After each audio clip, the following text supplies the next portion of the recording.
Sa ibang balita, kumpara sa mga sasakyang gumagamit ng gasolina, hindi hamak na mas malinis sa kalikasan ang mga electronic o e-vehicles. At imbes na gas station, may recharging station na rin ang mga ito.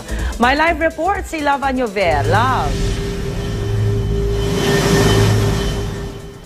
Good morning, Rhea. Nakasakay tayo ngayon sa 14-seater shuttle car or 14-seater shuttle car ng Meralco. No? Ito yung umiikot sa compound ng Meralco kung saan ito po yung naglilipat-lipat ng kanilang mga empleyado from one building to another. Ang tawag po dito sa shuttle bus din na ito ay e-vehicle o tinatawag po na electric drive vehicle kung saan gumagamit po ito ng electric motors para mapatakbo. Ginagamit nga ito sa buong compound at ngayon kasama natin yung mga ibang empleyado ng Meralco. At syempre, ang mga ganitong uri po ng sasakyan, nako, renewable o conventional energy kaya wala po itong pollutant at binibigyan daan nito po ang zero carbon emission, di ba? Yun ang pinakamaganda sa lahat, nakakatulong po sa ating kalikasan. At syempre, nauubusan po ito ng charge. Kaya ngayon, nandito tayo, ayan, nakahinto na tayo, baba na tayo.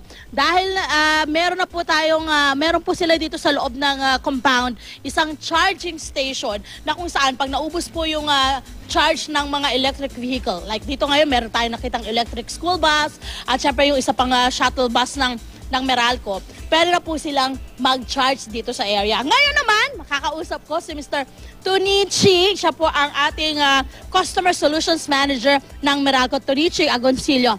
Sir, nagawa niyo na po itong inyong charging station. Bakit po nag-isip kayo na bumuo ng charging station dito po sa loob ng inyong compound? Gusto kasi naming mapakita sa mga EV stakeholders na pwede na mag-charge using electric. Napapatunayan namin dito na maging tricycle man, electric shuttle, electric bus, o even electric car ay makakapag-charge na, no? Makakapuno na siya ng kanyang kailangan na fuel. Okay, let's see. Dito tayo sir sa may bago niyo yung school bus. So paano po ito gumagana sir, itong inyong pag-charge dito? Anong dapat gawin? Okay, para mapagana natin ang isang electric vehicle, kailangan natin ikabit yung bihikulo doon sa aming charging equipment. Itong equipment, meron siyang connector na kakabit dito. Papakita ko sa inyo to. Sige. No? Ito ay 3-prong connector. Ilalagay siya dun sa loob nung equipment. Iti-twist natin para hindi siya matanggal, hindi siya mabunot. Tapos, ipikikiin na natin yung amount na gusto nating ilagay doon sa loob ng vehicle. Pwede rin siyang full charge. Papabayaan mo na siya. Pagka full charge, magcha-charge by itself yung vehicle. Ang full charge, sir, ay ilang kilometro ang tinatakbo? Halimbawa, dito sa inyong school bus, anong mga ilang ita-charge dapat? 60 kilometers ang tinatakbo ng isang gantong klaseng school bus, no? Para mapuno yun, it will take around 23.5 kilowatt hours. Mura yun kaysa sa gas? Definitely mura yun. Yung tinatakbo ng 60 kilometers na yun, sa gasolina, that will be around 45% cheaper kasi 280 pesos lang yun eh. Pero if you take a basic Revo, for example, na magko-consume ng gasolina, 520 pesos for that 60 kilometers. Okay. Kasi ang alam ko sa Pasig, meron na po silang mga e-vehicle sa Taguig, sa Makati. Pwede ba sila mag-charge dito?